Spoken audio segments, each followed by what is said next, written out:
Rizky Febian dan Mahalini tidak perlu melakukan ijab kabul ulang. Pernikahan dalam Islam itu sangat sederhana sekali, Mas. Yang berat itu budayanya. Ya, jadi gini, kalau kita lihat berita Rizky Febian ya, kan menikah dengan Mahalini ini, sebenarnya kan Mahalini ini agamanya tidak sama dengan Rizky Febian. Ya, Mahalini agamanya non-Islam, betul ya, orang Bali, kalau nggak salah Hindu, betul ya, gitu. Nah, otomatis kalau dalam konteks fikih munakahat atau hukum Islam, ya maka harus satu agama.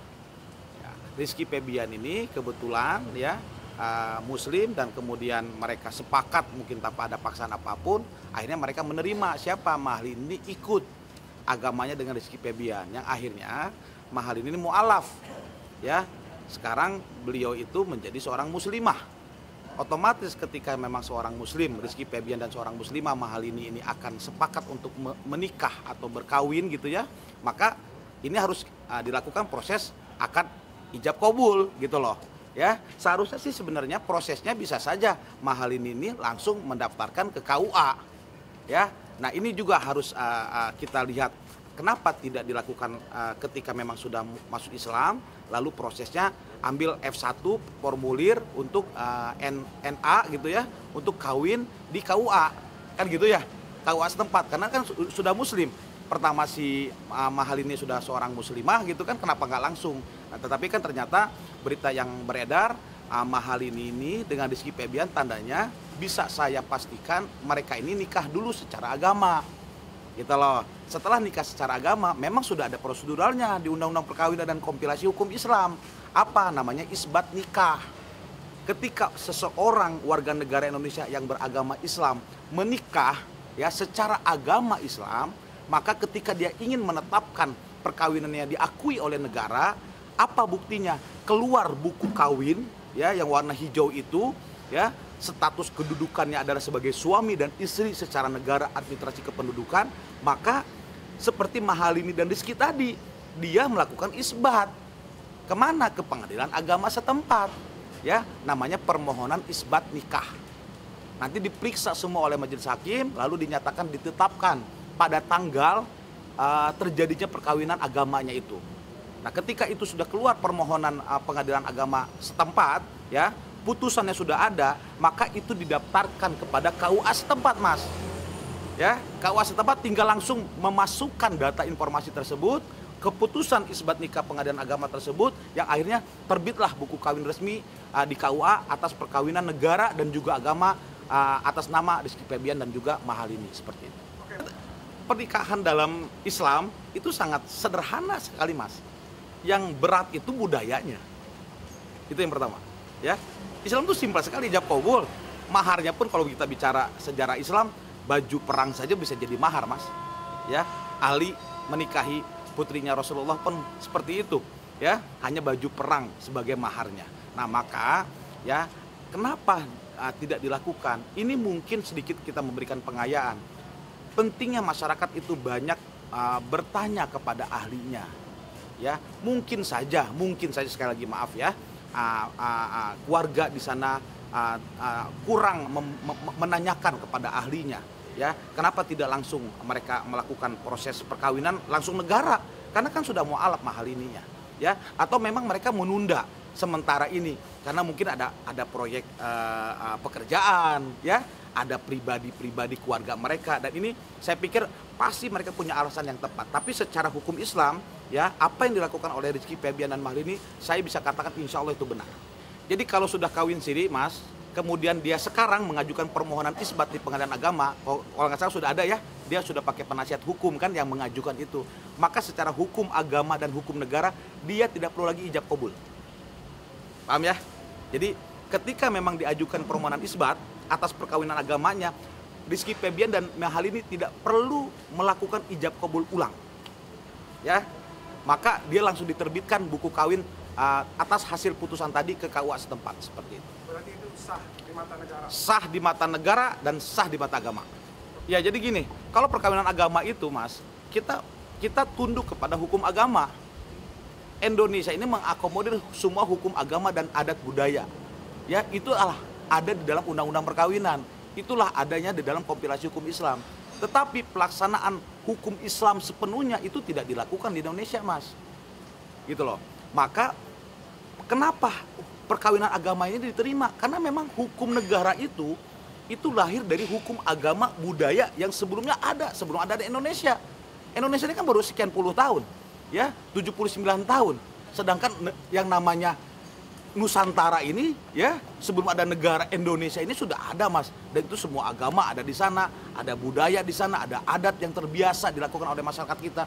Maka itu diakomodir oleh negara Indonesia dan hal ini pemerintahan Republik Indonesia. Maka, ya, apa yang dilakukan oleh saudara Rizky Febian dan Mahalini itu adalah untuk menjaga hukum agama tetap dijalankan, ya.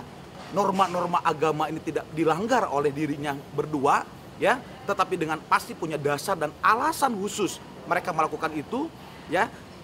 Tapi konsekuensinya kalau kita kawin agama, para pihak tidak bisa melakukan perbuatan hukum secara perdata yang diakui oleh negara, gitu loh, Mas. Contoh nih, kalau hukum agama nikah siri, ya, itu anak kalau kita punya anak keturunan itu tidak pakai BIN di dalam kartu keluarganya atau akte kelahirannya, tapi pakai BIN ibunya.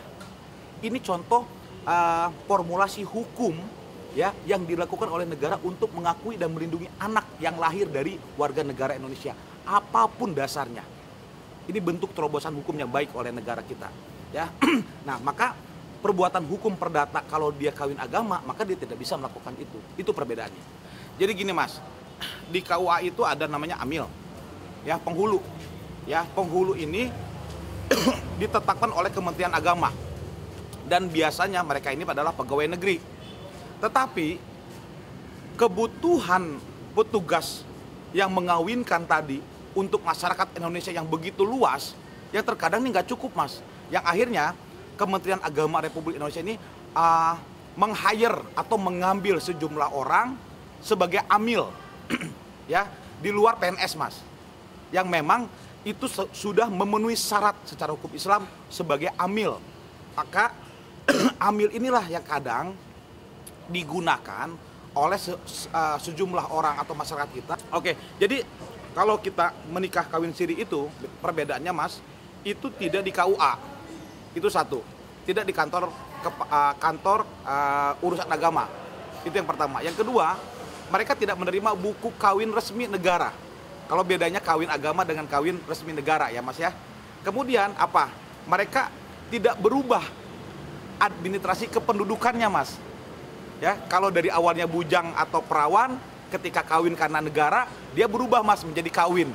Alamatnya sama, ya, tanggal kawinnya sama, itu kalau kawin negara.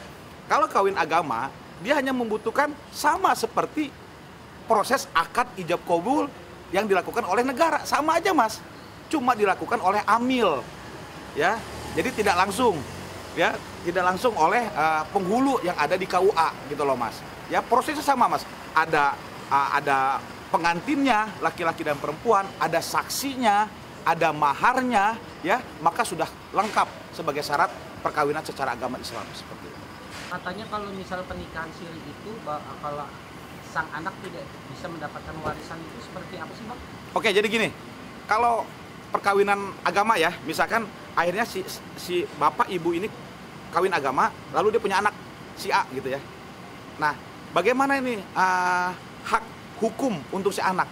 Sekali lagi, Mas, secara agama diakuin, ya, secara agama Islam yang diakuin agama salah satu di negara kita di Indonesia ini, dia diakuin sebagai anak dari si A dan si B, ya. Tetapi apakah dia mendapatkan hak waris misalkan, ya, lalu hak kebendaan yang lainnya, ini kita bisa jelaskan lagi secara hukum Islam, ya. Kalau memang si A dan si B ini adalah posisi statusnya perjaka dan juga perawan, lalu dia kawin secara agama, dia punya anak, maka warisan ibu bapaknya adalah jatuh kepada anaknya tadi. Tapi kebanyakan, Mas, ini menjadi sengketa. Kalau salah satu di antara bapak ibunya ini statusnya masih kawin, paham ya? Lalu dia menikah lagi. Ketika dia menikah lagi yang kedua, maka ternyata dia punya anak, ya. Dan perkawinan yang pertama ini sah secara negara dan agama, tapi yang perkawinan kedua dia nikahnya secara agama. Maka secara hukum negara si A ini ya apakah mendapatkan hak waris? Kalau agama dapat, Mas. Ya, agamanya dapat, tapi negara belum tentu.